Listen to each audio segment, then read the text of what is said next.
Chers amis, l'Echaim à tous. L'Echaim. Bienvenue à tous en cette soirée de Lag BaOmer. Regardez la preuve comment le bon Dieu l'écoute. Toute la semaine, c'était écrit que jeudi, il devait pleuvoir. Toute la semaine. Non, n'est-ce pas? Dieu a fait en sorte que la pluie est pour l'instant partie jusqu'à encore un autre jour. L'Echaim.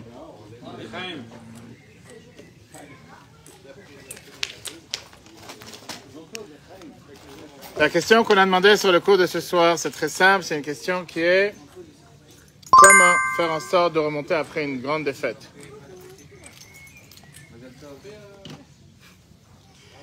Alors pourquoi une telle question? Parce que Rabbi Akiva, aujourd'hui c'était le jour où il y a quand même eu l'arrêt de l'épidémie après que 24 000 élèves sont morts. Et à chaque fois on demande la question, 700 enterrements par jour. C'est quelque chose qui n'est pas facile. On a vu ça malheureusement avec le corona dans certains pays. Comment quelqu'un comme Rabbi Akiva a été capable de surmonter après de telles défaites? Et ce n'est pas seulement pour Rabbi Akiva la question. La question elle est pour chacun d'entre nous. Combien de fois on a des épreuves, combien de fois il y a des difficultés? Et comment y faire face? Comment malgré une difficulté, malgré une défaite, on est capable de pouvoir reprendre la route, se réveiller le matin, être plein d'énergie. Même quand quelqu'un par exemple, il n'a pas l'habitude de réussir. Et comment capable de prendre de l'élan et se dire, il y a eu une difficulté, il y a eu un défi, on remonte. Tous ceux qui ne sont pas encore servis peuvent se servir, n'hésitez pas. C'est kasher, pas halal. C'est un moment d'ailleurs que c'était halal, il n'y a pas de souci, non, c'est kasher. Et c'est une question qui est demandée dans la Torah à plusieurs reprises. Et on va voir aujourd'hui ensemble, qu'est-ce qui s'est passé pendant Lag BaOmer? Qu'est-ce qui s'est passé avant Lag BaOmer? Et comment on est arrivé à ce jour joyeux où au moment où on parle à Méron, des dizaines, si ce n'est pas des centaines de milliers de personnes qui sont réunies pour prier, danser, chanter un jour où, pour les Sfaradim, à partir de demain, pour se couper les jours, pour refaire des mariages. On va voir justement comment tout ça s'est passé. Comme je dis, c'est pas une question qu'on peut se demander juste Lag BaOmer. C'est une question qu'on se demande tous les jours. Une fois, on a demandé au Premier ministre d'Angleterre, Winston Churchill, que certains ont dû connaître, puisqu'on a ici plusieurs centenaires, et on lui a demandé la question, qu'est-ce qui est considérer la réussite? Qu'est-ce qui fait que quelqu'un réussit dans la vie? Comment on mesure la réussite? Réponse. Comment on peut mesurer la réussite? Hein? L'espoir. Ok. Certains vont dire que la réussite, c'est le fait de pouvoir remplir les tâches que tu t'es fixées. De, je sais pas, fonder une famille, un travail, un emploi, etc., etc. Certains vont dire le fait de pouvoir remplir ses objectifs, le fait de pouvoir surmonter les épreuves, surmonter les difficultés. Winston Churchill a dit une fois la phrase suivante, la réussite, c'est la possibilité de continuer de défaite en défaite sans jamais perdre l'élan. D'accord? C'est un ami du peuple juif.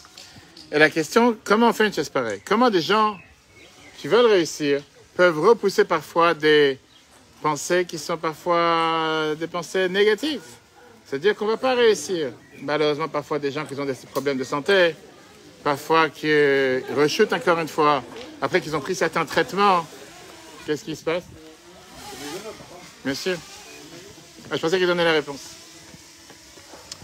On va voir une des histoires les plus héroïques de notre temps, que c'est la raison pour laquelle aujourd'hui nous sommes assis en train d'apprendre la Torah. Sans cet événement, personne n'aurait pu s'imaginer même un instant comment la transmission de la Torah aurait été transmise depuis le début des générations jusqu'à nos jours après Rabbi Akiva. Comme on l'a dit tout à l'heure, pendant 33 jours, je ne sais pas si vous vous imaginez, c'est très peu 33 jours, il y avait cette énorme épidémie. L'épidémie qui a détruit totalement tout ce que Rabbi Akiva a construit et qui n'a absolument laissé aucune personne, si quelqu'un veut ouvrir la porte, il a laissé aucune personne pour pouvoir transmettre la Torah. 24 000 élèves sont morts en 33 jours. Ça veut dire, comme je dit tout à l'heure, que pendant chaque jour, presque 700 enterrements. Je ne sais pas si on s'imagine que ça veut dire. Aujourd'hui, quand tu parles, par exemple, en Israël, sur le Yarkon, tout ce qui est la région centrale d'Israël, on te dit que la Chevra Kadisha, ils ont 60 à 70 enterrements par jour. C'est l'un des plus grands au monde. Imagine-toi que ça veut dire 700 enterrements par jour. Ça, c'était à l'époque de Rabbi Akiva. Pendant le corona en Italie, en Espagne, c'était aussi ce qu'on passait tous les jours avec des 700 morts, etc. Et là, tout d'un coup, le jour de Lag BaOmer, qui est aujourd'hui, l'épidémie s'est arrêtée. Et certains te disent qu'à ce moment-là, le même jour, Rabbi Akiva se réveillait, pouvait saluer l'ange Gabriel qui vient d'arriver. Il y a des gens qui n'ont toujours jamais se faire remarquer, mais c'est pas de sa faute. Et ce même jour, il a reconstruit avec 5 nouveaux élèves. On va voir après qui étaient ces 5 nouveaux élèves, etc. Il n'a pas laissé un instant au désespoir. Pas seulement qu'il n'a pas laissé un instant au désespoir, il ne s'est pas enfui dans le Galilée en disant « je vais m'enfermer ». Vous savez, parfois des gens qui ont des défaites après les élections, tout d'un coup ils disent « je me retire de la politique, on n'entend plus parler de moi pendant 5 ans, je disparais de la planète, je vais m'enfermer dans une grotte ». Eh bien, qui va pas seulement qu'il n'a pas laissé une chose pareille, il n'a même pas attendu 30 jours, les 30 jours de deuil ou quoi que ce soit. Mais le même jour, le jour du désespoir, c'était le même jour qu'il a décidé de tout reconstruire. Et il s'est battu pour remettre en place tout ce qu'il a perdu. Et la question, elle est, comment quelqu'un peut ne pas être totalement perdu? C'est pas juste une défaite. Encore une fois, c'est pas en un jour qu'on gagne 24 000 élèves. Oui, aujourd'hui sur Facebook, il y a des gens qui ont des dizaines de milliers de followers, mais ça, c'est avec un like et non-like. C'est en un instant que tu deviens ami ou ennemi. Mais là, on parle de vrais élèves. 24 000 élèves, c'est pas en une seule fois. Comment il a pu faire une chose pareille? Et on va voir aujourd'hui qui était le personnage. Quelle est la période dans laquelle nous vivons? Et comment il a réussi? Tu veux que je t'amène une assiette? D'accord. La période du Homer, c'est d'abord une période qui est avec plusieurs hauts et descentes. Plusieurs hauts et bas à travers les générations. D'abord, c'est une période joyeuse. Tout court. Une période joyeuse, préparation Matan Torah. Ramban Nachmanide nous trouve même une allusion. Toi, ça va dire aux enfants de s'arrêter. On trouve même une allusion dans la paracha. Paracha de la semaine qu'on a lu la semaine dernière, la paracha de Hémor. La paracha est appelée la paracha des fêtes. Et la Torah nous liste toutes les différentes fêtes que nous avons à travers le calendrier juif. Et là, on voit quelque chose d'intéressant. Dans le Chumash Vayikra, qui est Lévitique, chapitre 23, on te dit que la fête de Pessah a duré 7 jours. La Torah te dit que le 15e du mois, le 15e du premier mois, on doit faire Pessah. Bayom Hashvi, le 7e jour, vous ne devez pas travailler.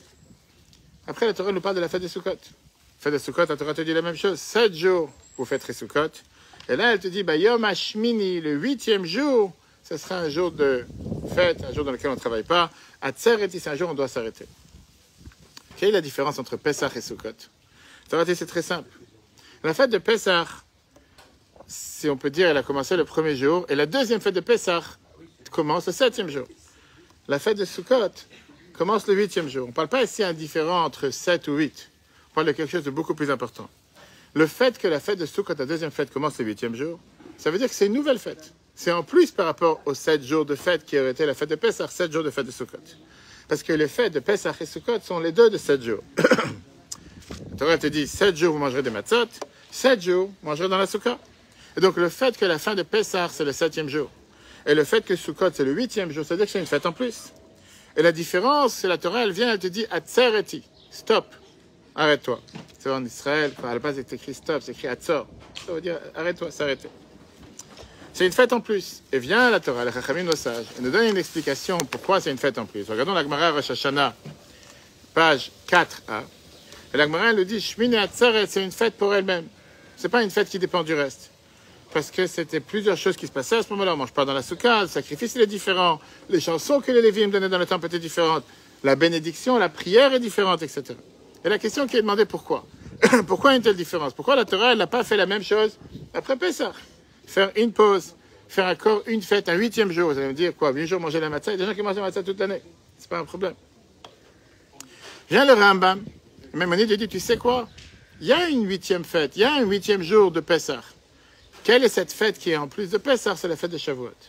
La fête de Shavuot, c'est la dernière fête de Pessah. Et tous les 49 jours qu'il y a entre Pessah et Shavuot font partie de cette longue fête de Pessah, ces longs 49 jours, si on peut dire ces longues demi-fêtes qu'il y a entre Pessah et Shavuot. C'est comme ça nous dit le Rambam. Le Rambam continue en te disant que les jours de Sirat HaOmer, les jours dans lesquels on compte le Homer, c'est un long voyage qu'on a commencé depuis la sortie d'Égypte jusqu'à ce qu'on arrive au don de la Torah. C'est les seuls jours du calendrier qu'on compte chaque jour qui passe. Chaque jour qui passe est considéré un nouveau jour. C'est comme un khatan kala, un fiancé et une fiancée qui se préparent pour leur mariage. Et que chaque jour, avant que le mariage arrive, ils comptent combien de jours il reste pour le mariage. Et donc, c'est des jours dans lesquels on se prépare pour le mariage avec Dieu et le peuple juif, à travers la Torah qu'on va tous recevoir, si Dieu veut, cette année pour la 3334e fois, le dimanche 5 juin. On va tous écouter les 10 commandements, si Dieu veut, s'il y avait travers de 10h30. En plus, cette année, c'est dimanche, donc il n'y a pas d'excuse. c'est un dimanche, le deuxième jour, c'est lundi. Fête de Shavuot. Ok. Ça, c'est le premier aspect de qu'est-ce que c'est les jours du Homer. Des jours de fête, des jours positifs, des jours de préparation, des jours dans lesquels on se prépare à la Torah, au don de la Torah. Des jours très joyeux. Ce ne sont pas des jours de deuil, ce ne sont pas des jours de malheur. Au contraire. Le Ramban continue, Nachmanide, en te disant que quand on continue cette idée qui était jusqu'à alors un moment positif, un moment de fête, il y a 1900 ans, quelque chose s'est passé. 1900 ans, Ethan, tu te rappelles, n'est-ce pas? Et ces jours de Homer, qui étaient des jours joyeux, se sont malheureusement transformés en jours de deuil. Pas seulement en jours de deuil, en deuil le plus long de l'année. Pourquoi le plus long de l'année? Pendant 33 jours, on ne se marie pas. Pendant 33 jours, on ne se coupe pas les cheveux. Pendant 33 jours, on n'écoute pas de la musique. Tout ça pourquoi? À cause de la mort tragique des élèves de Rabbi Akiva. Maintenant, jusqu'à la période du corona, du Covid, vous vous rappelez, il y a quelques années, c'était quelque chose qu'on n'imaginait pas, une chose pareille. Mais tout d'un coup, on s'est rendu compte qu'une épidémie peut être si grave à échelle régionale, à échelle nationale, à échelle planétaire. Quand je dis tout à l'heure, quand tu fais le calcul de 24 000 élèves morts en 33 jours, ça fait 700 enterrements par jour. C'est quelque chose qu'on ne peut même pas s'imaginer. Alors malheureusement, avec le corona, on a pu entendre des chiffres pareils. Mais c'était des chiffres. Il y a des gens que dès qu'ils entendaient les chiffres, ils fermaient la radio, ils disaient, qu'est-ce que tu comptes les morts tous les jours? Je vais trouver des dépêches. Aujourd'hui 300 morts, aujourd'hui 400 morts. Laisse-moi oublier, j'ai pas envie de parler de ça. La Gemara Yevamot, page 62b, nous dit la phrase suivante. 12 000 pères d'élèves, c'est 24 000 élèves. Eh bien, qui va élever? Ils sont tous morts en cette période parce que l'un ne respectait pas l'autre. Pas qu'ils ne disaient pas bonjour. Respectez pas l'autre, on a expliqué plusieurs fois dans les cours précédents qu'on peut voir sur l'application et Torah, les différents podcasts. Le fait que chacun il était convaincu que c'est sa manière de faire qui est la plus juste. Comme je dis plusieurs fois, parfois je vais dans différents endroits, malheureusement des fois dans des endroits de maisons des endeuillés, ou différentes coutumes, et les gens disent, on a toujours fait comme ça. Vous les Lubavitch, c'est la chose qui est la plus proche de la religion. Chez nous, on a toujours fait comme ça. Au Maroc, en Algérie, en Tunisie, vous n'allez pas venir me changer mes habitudes. Plan Vigipirate, c'est ça que ça veut dire. Tolérance zéro, change pas. Et peut-être t'as pas forcément appris comme il fallait. Peut-être t'as pas appris tous les détails. Peut-être juste un peu une petite ouverture d'esprit de savoir qu'il y a des manières différentes de penser. Et surtout quand ce que tu fais, c'est pas forcément accepté d'après la halakha. Ça, c'était ce qui se passait avec les élèves de Rabbi Akiva. Passons à la troisième période. Le Meiri, qui est un des commentateurs de l'Agmara et de Bemot, page 62, nous dit qu'on a appris chez les Gaonim que le jour de l'Akba Omer, aujourd'hui, l'épidémie s'est arrêtée et c'est un jour où on ne gêne pas. C'est comme ça que ça a commencé à changer la donne. Le jour de l'Akba Omer, c'est un jour où on ne gêne pas. On peut manger. Un jour, on ne va pas jeûner. Qui veut dire, il y a 750 ans, Rabbi Menachem HaMeiri, qui était à Provence en France, qui est un des plus grands commentateurs de l'Agmara, il a mis, si on peut dire, cette bombe à l'Afrique. Et lui, il a fait savoir en disant que puisqu'on a reçu, parce qu'on parle quand même une période de 1900 ans en arrière, il y a 750 ans, il y a quand même un laps de 1200 ans, on a en tradition que les élèves de Rabbi Akiva, ils ne sont pas morts pendant tous les 49 jours du Homer. Seulement, le jour de l'Akba Omer, l'épidémie s'est arrêtée. Si on peut dire, vous vous rappelez les différentes statistiques qu'il y avait à chaque fois avec les conférences de presse du ministère de la Santé tous les soirs, avec les différentes échelles, comment ça monte, ça descend. C'est exactement la même chose. Aujourd'hui, on peut comprendre beaucoup plus facilement. C'est là que l'épidémie s'est arrêtée. Il n'y a plus de morts. Et donc, il dit que quelqu'un qui a décidé de jeûner, de faire un jeûne personnel parce qu'il a fait une erreur ou une faute, etc., il ne peut pas jeûner le jour de l'Akba Omer, parce que c'est un jour positif. Et si vous me permettez, on va voir aujourd'hui aussi la différence. Pourquoi il y a de telles différences entre Ashkenaz, Sepharad? Ça va très bien. Quelqu'un m'a demandé hier, est-ce qu'on peut se couper les cheveux demain? Je dis pour les Sfaradim, oui. Oui, ça, tu commences encore. Je te demande une question, je te réponds. Parce qu'à part les Sfaradim, pour Ashkenaz et pour Chabad, on ne se coupe pas les cheveux demain. On attend jusqu'à Shavuot. C'est vrai qu'on dit qu'il y a une seule Torah, il y a un peuple juif, il y a un Dieu, mais il y a 70 manières de la faire. Et ça, c'est la beauté de la Torah. Pareil, on a un corps et on a 248 membres. Imaginez-vous qu'on aurait un corps avec un seul membre. Et c'est ça qui fait la beauté du corps. Le fait que Dieu a créé différents membres, différentes manières de faire les choses. Alors, les Sfaradim ont l'habitude d'arrêter les lois de deuil du Homer, le jour de l'Akba Omer, de commencer à se marier à partir de demain, couper les cheveux, etc., même à partir de l'Akba Omer, etc. Mais il y a un autre avis dans le Shulchan Aruch. Shulchan Aruch Siman 493, qui dit que l'épidémie n'a pas forcément commencé, il n'a pas commencé au début, depuis Pessah, elle a commencé depuis Rosh Chodesh Iyar, et elle a continué jusqu'au 3 Sivan. Et c'est pour ça qu'on continue les lois de deuil jusqu'à 3 jours avant Shavuot. Les Ashkénazes, ils sont mahmir, ils sont plus rigoureux d'après les deux avis. Et c'est pour ça qu'ils disent qu'on arrête les lois de mariage, couper les cheveux depuis Pessah jusqu'à Shavuot. Donc ça, ce sont les différents avis. Ça, c'est juste pour comprendre pourquoi on a différentes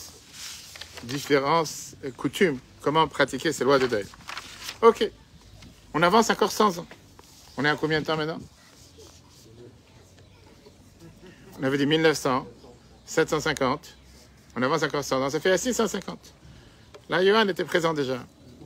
Et là, on a un des grands des communautés ashkénazes, le mari Segal, qui vient et qui rajoute encore un détail. Il dit que pas seulement que l'Akba Omer, on ne jeûne pas, mais il dit qu'en plus, on ne dit pas aussi Tachanun. On ne dit pas les supplications. L'Akba Omer, c'est un jour, on ne dit pas les supplications comme on a dit aujourd'hui. Avance encore 100 ans, et on voit comment chaque siècle, on rajoute. Le Shulchan Aruch, le Siman 493, il dit qu'on a l'habitude de ne pas se marier entre Pesach à Shavuot jusqu'à l'Akba Omer. On ne se coupe pas les cheveux jusqu'à l'Akba Omer parce que c'est le jour où l'épidémie s'est arrêtée. Le Ramo, qui est Rabbi Moshe Isserles, qui est le commentateur du Shulchan Aruch pour les Ashkénazes, il rajoute, il dit, c'est un jour où on doit rajouter dans la joie. On rajoute dans la fête, on rajoute dans les danses. Mais moi, je vous demande une question. Soyons francs. 24 000 morts. 3 semaines. Aujourd'hui, il n'y a pas de mort. Tu commences à danser? Tu fais la fête? Imagine-toi le malheur qui t'est tombé sur la tête en 3 semaines. Non? 33 jours, un peu plus que 3 semaines. Dans laquelle tu as 24 000 morts de tes proches élèves. Chaque jour, tu ne sais pas à quelle sauce tu vas être mangé, comme on dit. Pas comme notre très cher Jean-Claude ici avec le ketchup et la mayonnaise. Tu sais pas que c'est... Et tout d'un coup, il n'y a plus de morts. C'est une raison pour faire la fête. C'est une raison pour danser. C'est une raison pour s'entendre là, pour faire tellement grande joie. Je dis, tu n'as même pas encore réalisé ce qui vient de se passer. On a eu un de ceux qui vient au cours tous les lundis soirs, il n'est pas là ce soir, il nous a dit comment il a perdu sa maman cette année et comment parfois se remettre d'un deuil, c'est tellement dur pour une personne. 24 000 élèves. C'est pas un ou deux, c'est énorme. Pour ça, il faut faire un jour de fête. Le jour où c'est terminé, donne le temps à la personne de réaliser ce qui vient de se passer, 24 000 cercueils, 24 000 enterrements. Et qu'est-ce que les gens pensaient que quoi? Que ça allait durer éternellement comme ça, 700 morts tous les jours éternellement? C'est normal, ça allait se terminer un jour. Je ne vois pas pourquoi il faudrait faire une fête. Qu'est-ce qu'il y a? Et j'aurais dit, où est ton empathie, où est ta compassion, pas compassion, ta manière de compatir avec ceux qui ont tellement souffert. Et ça y est, il n'y a plus de mort aujourd'hui, tu commences... Alors oui, on est peut-être heureux du fait qu'il n'y a pas de mort aujourd'hui, mais c'est pas pour ça qu'il faut faire une fête et devenir un jour de Yom Tov, un jour le plus beau du calendrier, etc. Cette question, c'est pas ma question, c'est une question du Pri Hadash. Pri Hadash qui était un des plus grands décisionnaires de la halakha et de Rabbanim en Israël il y a 300 ans. Pour ceux qui suivent que tu te rappelleras, 1900, tu me répèteras après. Et demande la question, c'est quoi cette joie que tu fais aujourd'hui? Est-ce que parce que les élèves de Rabbi Akiva, ils ont arrêté de mourir, pour ça tu dois être joyeux? Il fait, la réalité, elle est, c'est qu'il a resté. Plus personne n'est resté. Et même pas avec qui fêter. Il avait 24 000 élèves, les 24 000 sont morts. Avec qui tu fêtes? Il n'y a pas une invité qui est venue au mariage. Imaginez-vous un Khatan Kala qui arrive au mariage, il n'y a personne. Il n'y a plus un chat, il n'y a plus personne qui est là au mariage. Que tu fais la fête avec qui? Le Gaon de Vilna, le gros qui écrit dans Shulchan Aruch, il dit la chose suivante. Le 15 Av, on ne dit pas Tachanun. Et une des raisons pourquoi on ne dit pas Tachanun, le 15 Av, c'est juste après le jour du 9 Av, parce que c'est écrit dans la Gemara à la fin du traité Tanit, que c'est le jour où on a pu enterrer les morts de Bétar. Il y a quelques semaines, en Ukraine, quand il y a eu le massacre de Boutcha, que tout le monde a entendu parler, on était au courant qu'il y avait des massacres, on n'avait pas vu les massacres. Et le jour où les gens ont commencé à voir les images, c'était, si on peut dire, une demi-condoléance du fait que maintenant on va pouvoir les enterrer, on va pouvoir faire quelque chose. C'était un certain soulagement. On sait qui est mort, on sait qui a été tué, et on peut maintenant les enterrer. Qu'est-ce qui se passait à l'époque à Bétar? Après que pendant de nombreuses années, les Romains, ils ont tué cruellement la majorité de ceux qui se trouvaient à l'époque dans cette région. Et ils n'ont pas laissé les combattants de Bétar, de ceux qui étaient là, les rébellions de Bétar, qui sont morts dans les combats, être enterrés. Le jour du 15 Av, ils ont laissé le fait de pouvoir les enterrer.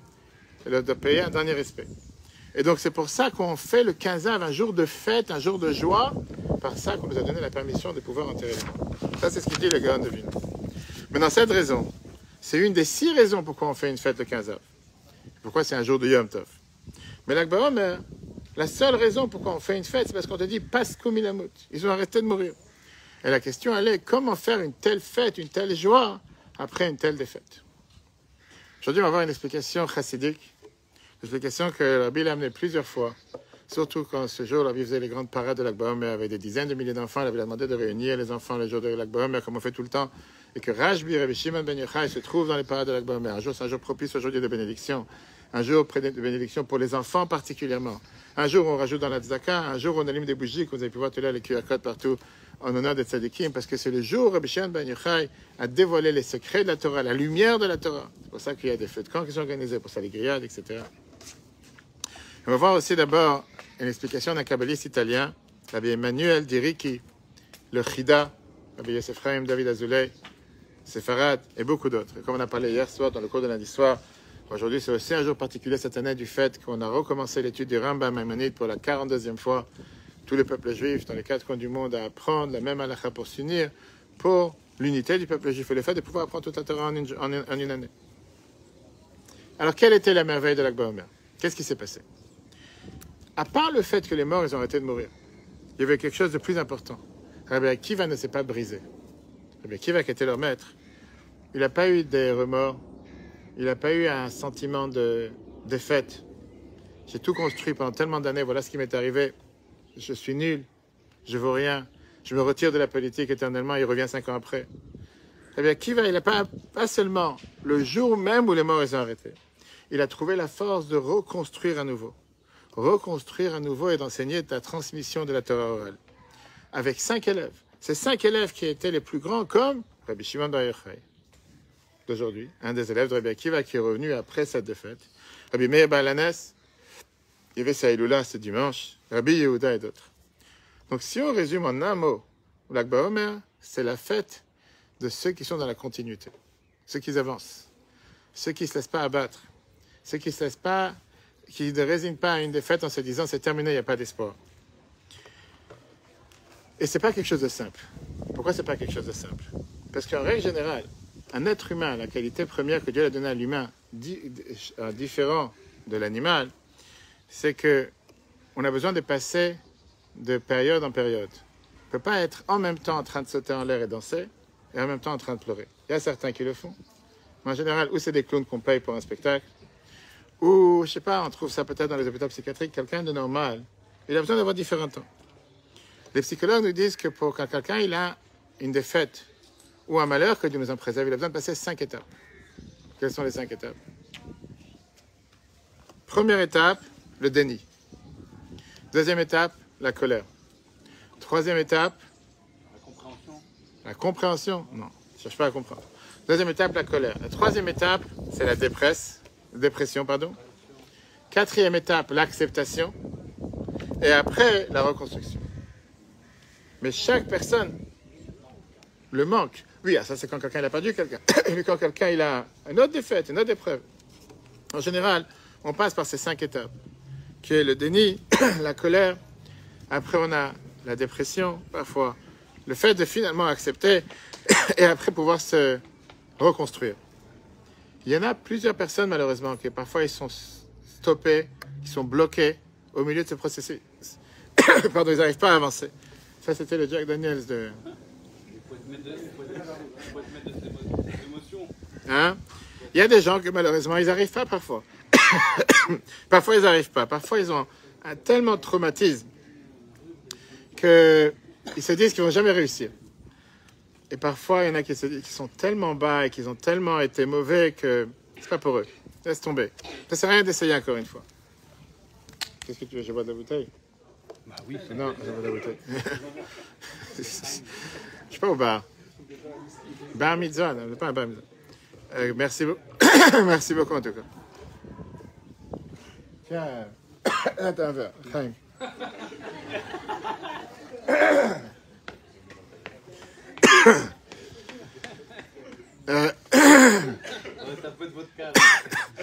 Rabbi Akiva, c'est quelqu'un qui, pas seulement qu'il n'a pas eu cette défaite, il ne s'est pas dit tout ce que j'ai construit, ça n'a rien servi, on ne va pas pouvoir s'y remettre.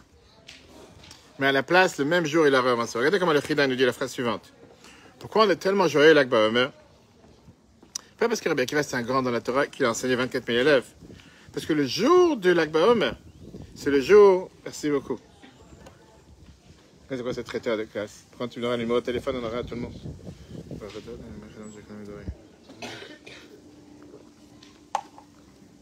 Qu'est-ce que t'as mis dedans? De l'eau.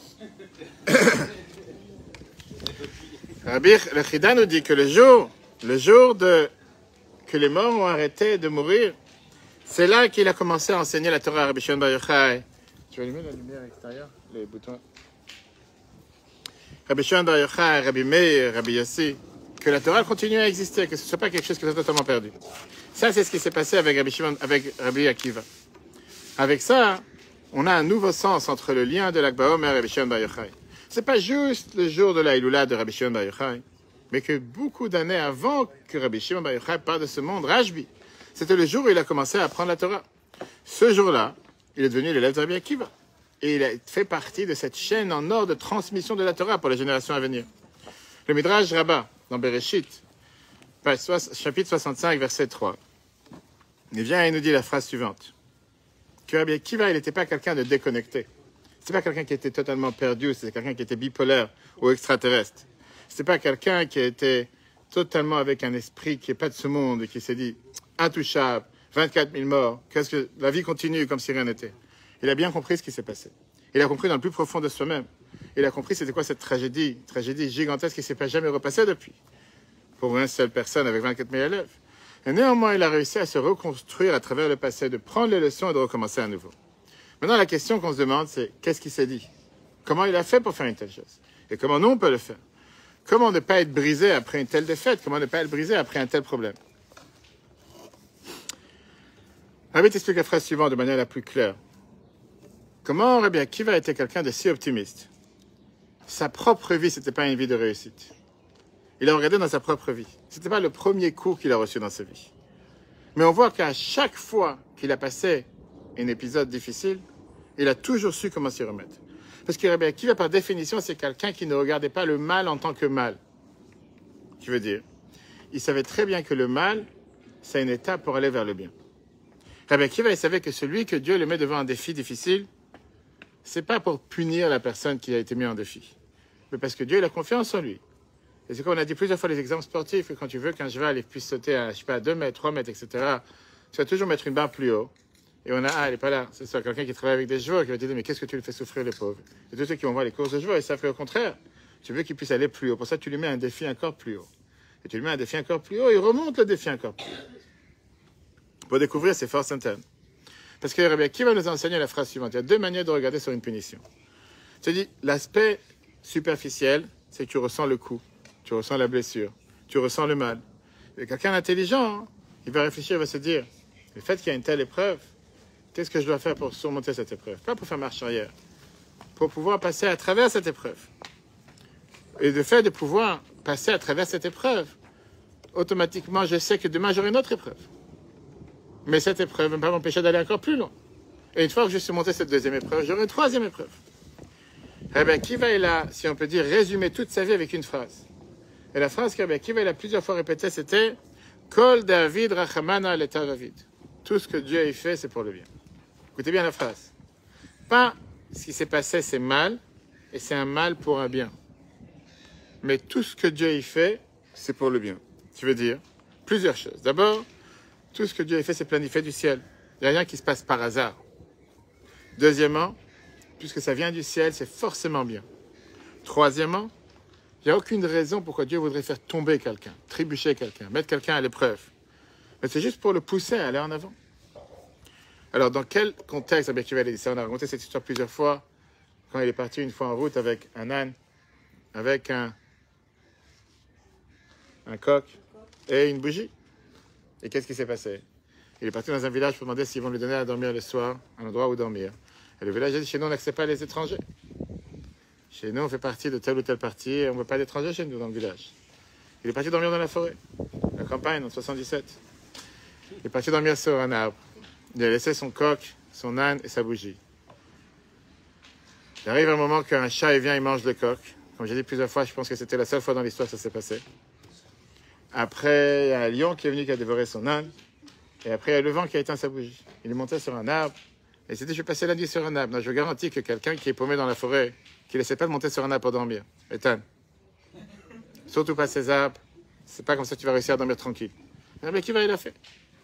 Et après, il entend du bruit au milieu de la nuit du village d'à côté, et qu'il y a des cambrioleurs qui sont venus, qui ont voulu voler tout ce qui se passait dans le village, et qui passaient par chez lui. Et là, il s'est dit que si jamais j'aurais été dans le village avec tout le monde, va savoir ce qui m'aurait arrivé, le même malheur qui arrive aux gens du village. Le fait que je suis ici, et que ma bougie s'est éteinte, et que le coq, il a été dévoré, et que l'âne a été dévoré, ils vont pas me trouver. Et comme ça, j'ai été protégé. Tout ce que Dieu a fait, c'est pour le bien. Ça, c'est sa fameuse phrase. Maintenant, la Gemara nous raconte une autre histoire. La Gemara, Masechet Smachot, qui est une page 4, Mishnah 19, nous raconte qu'au départ, quand Rabbi Akiva il a commencé à apprendre la Torah, il ne faut pas oublier qu'il était analphabète jusqu'à 40 ans. Il ne savait pas lire une lettre. Il était une fois en train de marcher vers la maison d'études et il a vu un corps par terre. Rabbi Akiva il s'est dit, c'est quelqu'un qui n'a personne pour s'occuper de lui, personne qui va s'occuper de son enterrement. Donc il a décidé de prendre avec lui le corps et de l'emmener jusqu'au prochain cimetière pour l'enterrer. Il est arrivé à la yeshiva, il a raconté à ses amis ce qui se passe. Ils lui ont dit, mais t'as pas honte, chaque pas que t'as fait, tu as été considéré comme si tu as versé du sang. Pourquoi? Parce que la Torah, elle te dit une règle, que quand tu trouves un mort, que tu ne sais pas comment il est mort, que tu l'as enterré dans l'endroit où il est décédé. Ta parole est trimballée d'un endroit à un endroit. Mais il ne connaissait pas toutes les lois. Mais lui, il a répondu à la place, plusieurs années plus tard, qu'un de ses élèves lui a rappelé cette histoire. Il a dit, ça, c'était le début de mon mérite. C'est comme ça que j'ai commencé à apprendre. À la fin de traité Makot, on parle chaque année pendant la période de 3 semaines. On parle des périodes les plus noires de l'histoire du peuple juif. Quand les sages ont vu que le mont du Temple, pas ce qu'ils appellent aujourd'hui El-Aqsa dans différentes chaînes de télévision, le mont du Temple, ça appartient au peuple juif. L'endroit où il y avait le Temple est devenu un endroit où des animaux, jusqu'à même les renards, sortaient de l'endroit où il y avait les saints des saints. À la fin des traités Makot, on nous raconte comme Rabban Gamliel, Rabbi Léazar, Ben Azariah, Rabbi Yeshua, Rabbi Akiva, ils allaient dans la route, dans le chemin. Ils sont montés vers Jérusalem, ils sont arrivés au mont Scopus. Ils ont déchiré leurs habits. Ils arrivent à le mont du Temple, ils ont vu un renard sortir du Saint des Saints. Ils ont commencé à pleurer. Et Rabbi Akiva a commencé à rire. Ils lui ont dit, pourquoi tu rigoles? Il y a toujours celui qui rigole quand tout le monde pleure, non? Et il a dit, pourquoi vous pleurez? Et eux, ils ont dit, un endroit que la Torah te dit qu'un étranger n'a pas le droit de s'asseoir là-bas, et celui qui passe, il va mourir. Et là, on voit des renards qui sortent du Saint des Saints. Tu veux pas qu'on pleure? Et bien, qui a répondu, c'est pour ça que je rigole.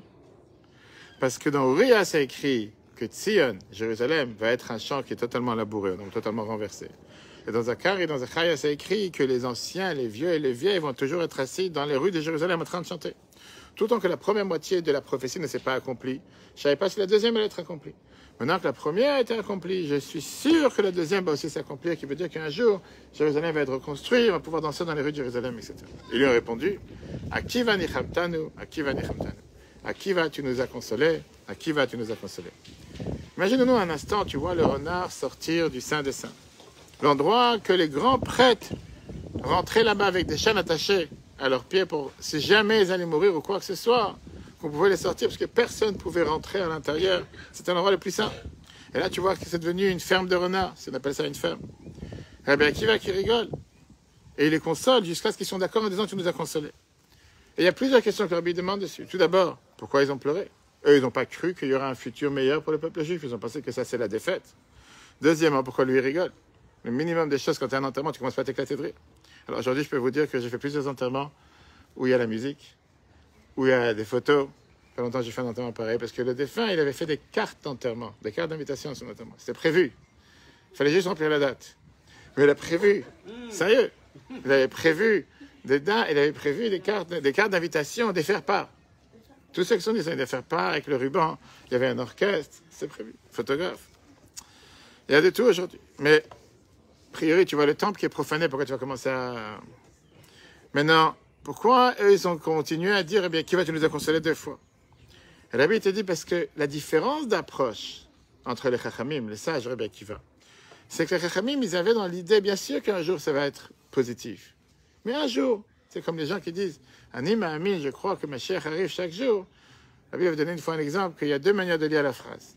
Il dit, Ani ma'amin be'emunah shlema, je crois avec une foi parfaite. Be'biat HaMashiach, dans la venue de Mashiach. Bechol yom sheyavo, qui viennent chaque jour. Mais tu peux mettre la virgule différemment. Ou tu dis Ani ma'amin, je crois, virgule, Bechol yom sheyavo, que chaque jour il peut venir. Ou bien tu peux dire Ani ma'amin bechol yom, je crois chaque jour, virgule, chez Yavour qui viendra un jour. Dans 1000 ans, dans 2000 ans, dans 3000 ans, ben un jour. C'est pas vraiment ce qu'on pense. Rabbi Akiva, lui, les Chachamim, pardon, ils ont été en souffrance parce qu'ils ont dit, on sait qu'un jour il va faire positif. Mais en quoi ça va réparer la douleur de maintenant? Maintenant il fait mal, et puisque maintenant il fait mal, maintenant je pleure. Comment je peux me réjouir du fait que je vois un renard qui sort du sein des saints? Rabbi Akiva, il avait une pensée révolutionnaire. Rabbi Akiva, il disait, le début de la défaite, je veux dire, la défaite en soi, le malheur en soi, c'est le début du bonheur. C'est pas que demain il va faire bien. C'est pas que demain ça sera positif. Mais c'est que maintenant déjà c'est positif. Et c'est exactement la même chose qu'on voyait aujourd'hui, permis de construire, permis de démolir. Il y a des gens qui disent, permis de démolir. Ça prend 6 mois pour la destruction. Pour l'instant, c'est pas la construction. La construction, c'est qu'on commence à mettre des briques. Certains vont te dire, le fait qu'on a commencé à démolir, ça c'est déjà le début de la construction. Un malade qui va se faire opérer, pendant l'opération, c'est pas la guérison. C'est pendant l'opération. Après l'opération, il doit s'en remettre. Et une fois qu'il va guérir, là, on dirait qu'il a commencé la guérison, le processus de guérison. Eh bien, qui va c'était? Il rentre dans le bloc opératoire, c'est le début de la guérison. C'est pas encore une maladie, c'est pas encore quelque chose de négatif. Et donc, Rabbi Akiva vient et te dit, regarde, c'est vrai que ce champ, c'est un champ qui est labouré. Mais seulement quelqu'un qui ne connaît rien au champ, il peut penser qu'un champ labouré, il n'y a rien dedans. Au contraire, un champ qui est labouré, c'est la meilleure des preuves que demain, il y a quelque chose qui va pousser. Et c'est pour ça qu'il est maintenant totalement labouré. C'est pour ça qu'il est totalement renversé. Il n'est pas beau. C'est pas de la pelouse verte. Non, au contraire, il y a des odeurs. Puis enseignement, on est des pros de tout ça. Et le champ, tu ne peux pas mettre tes pieds dedans, tout est renversé. Ça a l'air totalement détruit. Mais c'est la preuve que demain, il y aura la vitalité dedans. Et la vitalité n'a pas commencé demain, elle a commencé aujourd'hui. Rabbi Akiva, il savait que le mal, c'est le meilleur ami du bien. Rabbi Akiva, il savait que Dieu construit à travers les épreuves, à travers les défis. Et c'est pour ça qu'il a répondu Nichamtan. C'est pour ça qu'il a répondu que ils lui ont répondu, tu nous as consolé à 2 fois. Parce que d'abord, il a rappelé ce fait que le mal est momentané et que demain il va faire bien. Mais surtout, le fait de ne pas attendre demain, que déjà aujourd'hui, c'est positif. Déjà aujourd'hui, c'est quelque chose qui est positif. Aujourd'hui, c'est quelque chose qui est magnifique. Comme ça, la Bible écrit dans l'écoute Sichot 19, page 72-73. Maintenant, comme j'ai dit tout à l'heure, d'où il a pris ce courage? D'où il a pris cet optimisme? Comment il est né avec une question, pas oublier que son grand-père était non-juif. Akiva ben Yosef, son père, s'était un converti. Comment il était sûr que le mal, c'est le début du bien? Comment il était sûr que peut-être c'est pas une leçon de Dieu qui veut te punir, qui veut se débarrasser de toi, comme certains parfois les emploient? Pas savoir qu'est-ce que Dieu il attend de nous. Ou quand il y a un malheur, les gens disent vivement ma chère. Heureusement qu'il y a un malheur pour se rappeler que ma chère doit arriver. Parce que ma chère, c'est pas forcément attaché avec du bonheur. Et le Rabbi rappelle ce qui est écrit dans le Maharsha, qui est commentateur de l'Agmara Makot. Rabbi Akiva, il leur a dit, pour ça je rigole. Le fait que le temple il est détruit, que c'est des renards qui sont à l'intérieur. Qu'est-ce que ça veut dire des renards? Des renards et pas des idolâtres. Parce que Dieu n'a pas laissé des idolâtres s'accaparer de cet endroit. Et au contraire, on sait combien de fois des autres nations ont essayé de tout faire pour reconstruire Israël, n'ont pas réussi. 2000 ans d'histoire, qu'Israël était totalement vide, presque vide, de nos frères et sœurs. Il n'y avait rien qui était construit. Aujourd'hui, tu vas dans n'importe quel endroit, tu as des grues et des grues ont construit sans arrêt. C'est un des pays les plus chers sur la planète. Rabbi Akiva, il a vu le renard. Du renard, il a compris quel était le symbole de la réussite. Le fait qu'il y ait un renard, ça montre la preuve de l'amour de Dieu envers nous. La preuve, c'est qu'il n'y a que des renards qui se trouvent là-bas, des animaux, et pas des êtres humains, pas des Romains. Combien les Romains, ils ont essayé de tout faire pour détruire Jérusalem, jusqu'à ce qu'ils ont voulu en faire la capitale de Ilia Capitolina, qui était la capitale de Rome. Ils n'ont pas réussi. Jérusalem était toujours fidèle à ses enfants, au peuple juif. Et donc le fait qu'il y ait un renard qui sort, c'était la manière de Dieu dire, oui, il y a aujourd'hui un malheur, peut-être c'est quelque chose de mal, mais en vérité, c'est le plus grand bonheur qui peut arriver.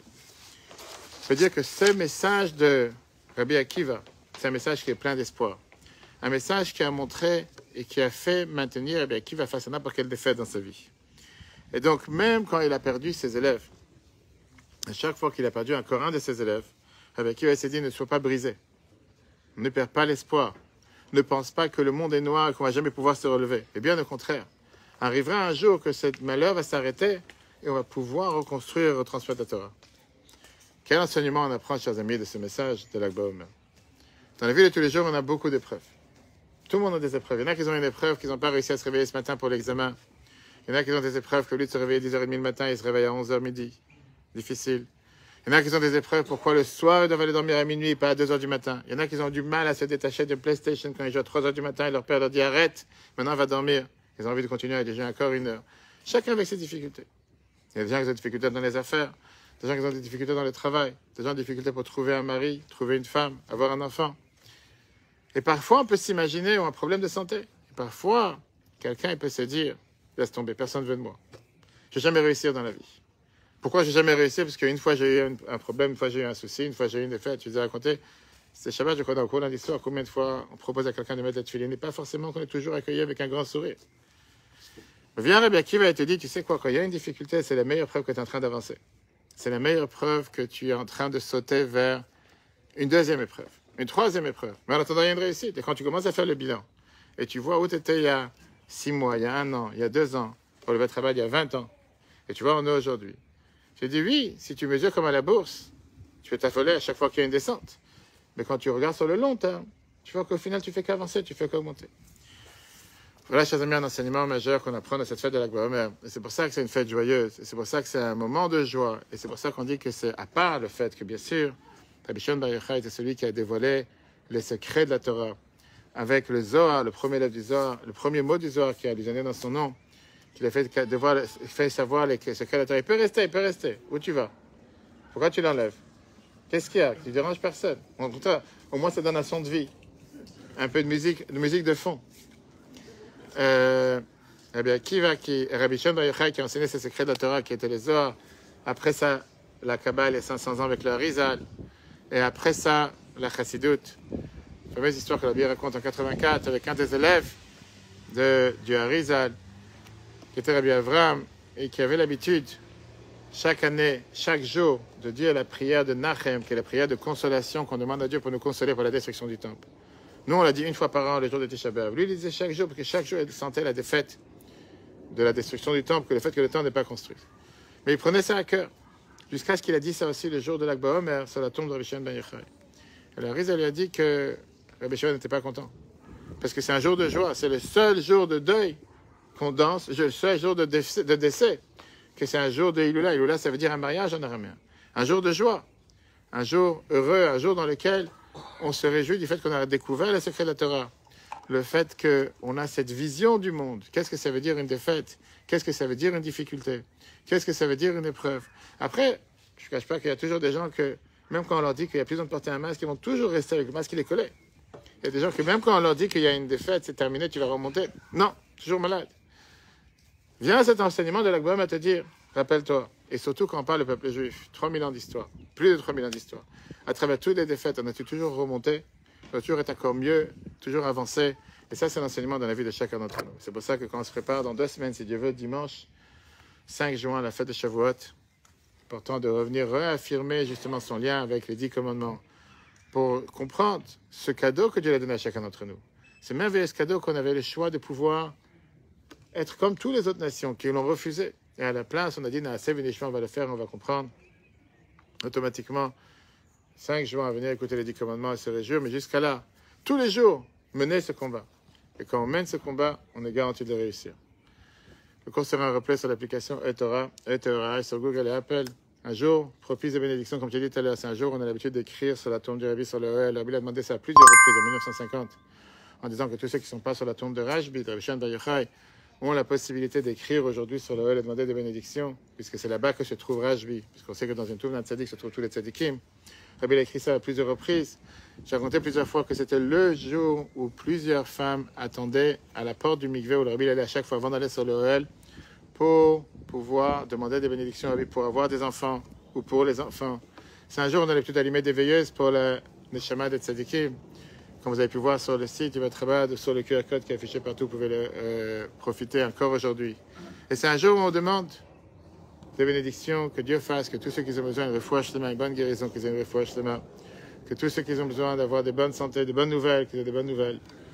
Je remercie notre très cher grand chef Jean-Claude, ainsi que le chef Youssef qui est ici présent. Ils sont là depuis hier soir 5 h du matin. Ils n'ont pas arrêté toute la journée pour pouvoir faire en sorte que il est venu avec la vache vivante. Ça a fait tout le processus, Jean-Claude.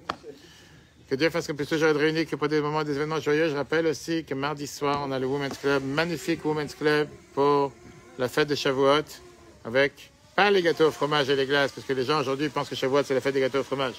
Shavuot, c'est la fête du don de la Torah. Sauf qu'on a l'habitude de manger des plats lactés comme depuis chaque année.